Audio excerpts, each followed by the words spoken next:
Hey guys, and welcome back to our channel 1-2 Step. In this tutorial, we're gonna look at how to lower the bitrate in OBS. Now let us begin. As you can see, I have already installed the application. In case you have not, do it right now.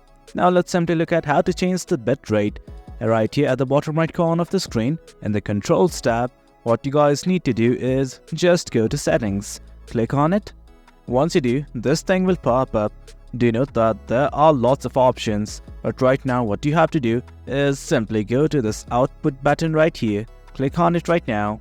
As you can see, there are multiple options once again, and right here the very first thing that you are gonna see is streaming, and below it you can see the video bitrate. You can simply change it from right here.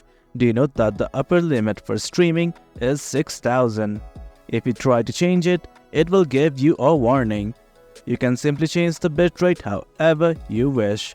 And once everything's okay, simply hit on apply and OK. And guys, that is it. That's how you lower your bitrate in OBS. Hope you guys found this video informative, and for more content like this, do remember to hit like, share and subscribe. Your support fuels us. Until next time, thank you.